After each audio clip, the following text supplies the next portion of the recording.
falar uma coisa que as três fiandeiras são Atropos, Cloto e Laquesis. Adoro esses nomes, sei lá por quê, mas é Atropos, Cloto e Laquesis. Adoro falar Atropos, Cloto e Laquesis. Agora a Regina, maravilhosa Miller, né, que todo mundo já ficou apaixonado É. pelo jeito. É isso, Olha, gente, olha. eu estava dizendo que o texto o dramático do Cortázar, numa interpretação mesmo do próprio prefácio, né, do tradutor, ele chama atenção para que ele está falando sobre linguagem, né? Porque o Teseu com o Minotauro, naquele diálogo deles, né? A hora que ele vai matar o Minotauro, ele fala sobre você matar o monstro, né? Você não mata o monstro, né? Ele diz assim que o Teseu, ele assegura com o seu ato a sobrevivência do monstro, né? E essa sobrevivência deve dar-se em outro registro que não o da materialidade corpórea. Então o Minotauro diz ao seu algoz: deverias golpear com uma fórmula, uma oração, uma outra fábula. E o bordado que não é senão essa fábula, essa linguagem, essa oração que vocês fazem, mantendo, né, uma versão, porque a linguagem ela vai dar uma versão. O bordado de vocês está dando uma versão para esse mito. E a qualidade do mito, de ser um mito, é justamente ele ser polifônico, ele ser aberto a muitas interpretações. Além de muitos temas, são muitas as interpretações. Claro que tem a ver com o momento político, histórico, social, onde ele é contado, onde ele funciona justamente como essa fábula naquele momento, né, de um povo, de uma pessoa, né? Você tem as mitologias pessoais, mas as mitologias, né, a mitologia grega, a mitologia indígena, ela está falando sobre a sociedade. Então, eu estava falando da relação entre cunhados, né, e entre o marido, a mulher e o irmão dela, essa relação de cunhados, esse vértice que ela desempenha. Essa é uma relação que você vai ver em diferentes mitos, né? Tanto na mitologia grega quanto na mitologia indígena, que são os dramas, justamente, né? Os dramas humanos. E o próprio mito, né? A própria narrativa mítica, né? Que é realizada lá nos Assurini, que é o povo que eu estudei, você não conta um mito para contar. Eles não tinha como. Eu falava, você poderia me contar o mito do urubu que deu fogo? Não existe isso. Ele é contado num contexto ritual, porque quando ele está sendo narrado, ele está fazendo existir uma realidade, né? Então, a narrativa mítica é uma linguagem, é uma expressão, é uma fábula, como eu vejo o bordado de vocês como também uma expressão, uma realização dessa fábula sobre todos esses assuntos aí que vocês elencaram alguns, eu gostaria de elencar outros também sobre a mulher, a relação da mulher com o homem, e, enfim, algumas ideias aí que depois, na outra rodada, a gente pode falar que aí é sobre o mito mesmo, né? Então é isso por enquanto. Sabrina. Minha vez. É muita coisa para lidar, né, gente? Estou assim pescando observações de cada uma de vocês, assim, como conversam comigo. né? Quando a Débora fala da questão, né, de você renegar esse passado acadêmico, esse conhecimento eurocêntrico e se conectar com a questão dos povos originários, é uma coisa que eu comecei a entrar em contato muito, né, nos meus estudos de literatura, e a questão que a Leslie colocou, né, sobre a manualidade ser prisão, né, ou libertar, e a Patrícia falando com a questão da impaciência, né, engraçado, para mim, o medo que eu tinha de me jogar no bordado livre era justamente esse risco do desconhecido. Eu sempre andei muito mais pela receita, por quê? Porque muitas pessoas usam o crochê, por exemplo, como quase como uma meditação, porque no contar, você consegue desacelerar o pensamento e se concentrar na contagem. É quase como um mantra, é quase como um rosário que você reza, que você vai nas continhas e alinha o seu pensamento. Então, o medo que eu tinha do bordado livre era um pouco essa questão de se você se jogar em queda livre, né? De você permitir que o pensamento voasse. A arte, assim, eu tenho arte na minha vida desde que eu nasci, eu venho de muitas gerações de artistas. A minha avó era artista plástica, a minha mãe sempre lidou com artes em geral, desde teatro, costuras.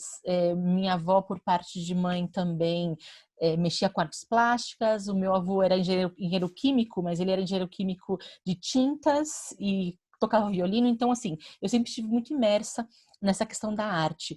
Mas eu passei por essa doutrinação capitalista de que a arte é a distração, a arte é o ócio, a arte ela pode ter um lugar de lazer, mas não um lugar de protagonista. Então, quando eu faço teatro, o curso de teatro para mim foi quase como uma terapia, mais do que como um objetivo profissional. Mas admitir que a arte faz parte do ser humano e que ela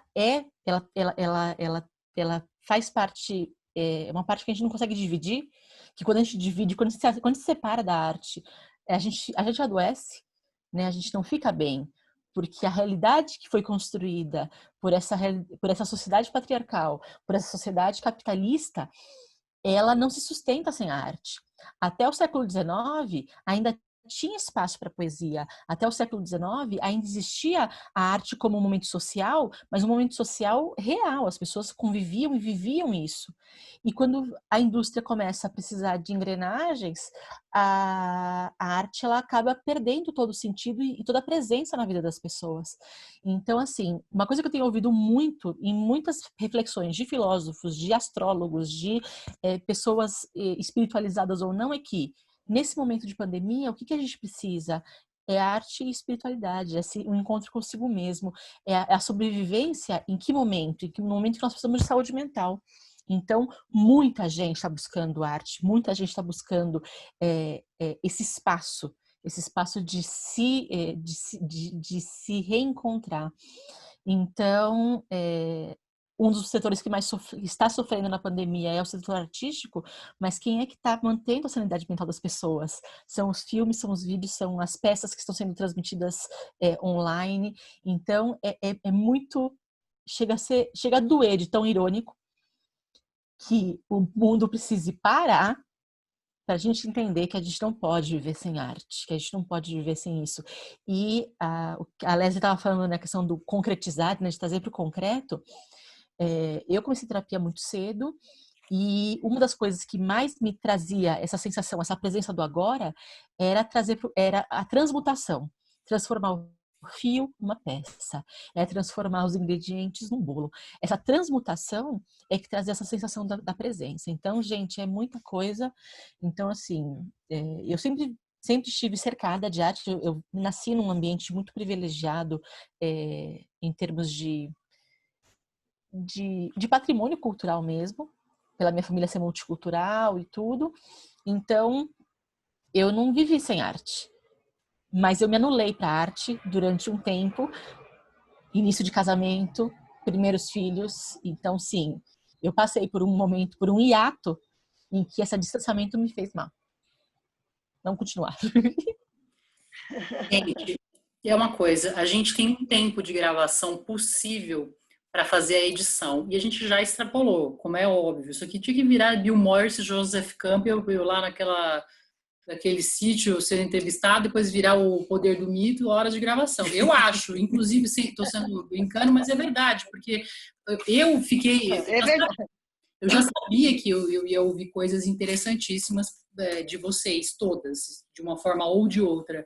Mas o assunto é um pecado reduzir só para atender uma demanda. Porém, eu acho que a gente pode conversar depois para, de repente, continuar isso em fases, porque senão a gente não vai dar a dimensão que a gente justamente quer, que inclusive é uma conversa que eu estava tendo com a Karen aqui no começo, filho, o que a gente está fazendo tem uma responsabilidade enorme no seguinte lugar, porque não é ensinar técnica de bordado, eu praticamente não sei bordar o bordo porque eu sou obstinada, mas é ideia, a gente está trabalhando com ideia, e eu já não é de agora, enfim, isso não é novidade para qualquer pessoa que tenha pensado sobre isso, que o lugar da história, da contação de história ou da mitologia, seja ela qual for, é oferecer uma possibilidade de se encontrar no mundo através de uma simbólica ou de se recolocar através dessa simbólica. E eu, particularmente, o que eu pretendo, isso eu admito, o que eu pretendo é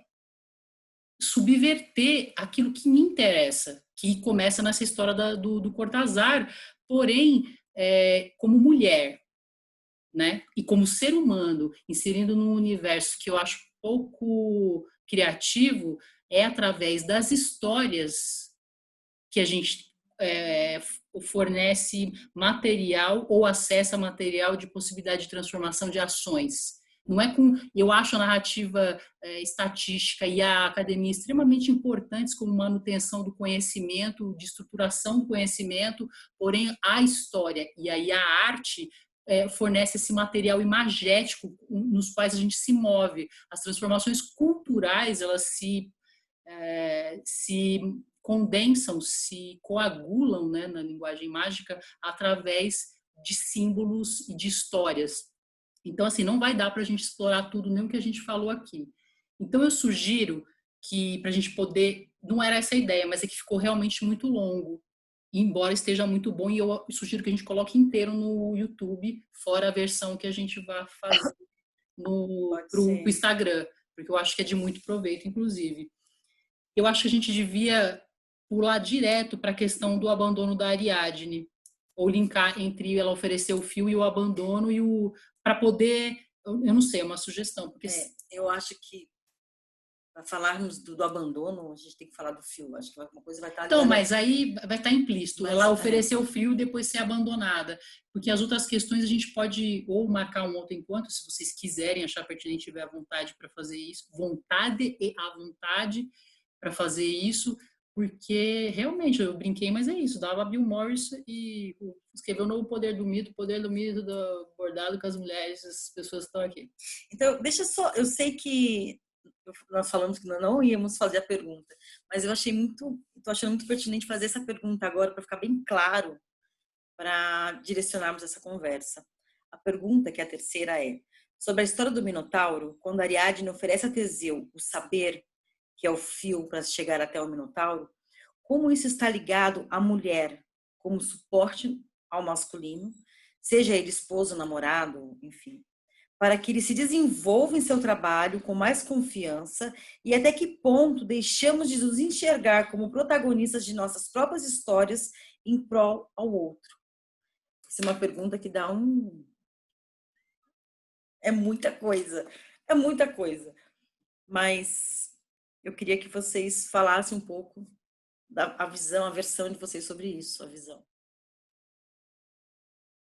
Tá jogado, não tem ordem não. Vou segurar ela, sem ordem, sem ordens. Posso?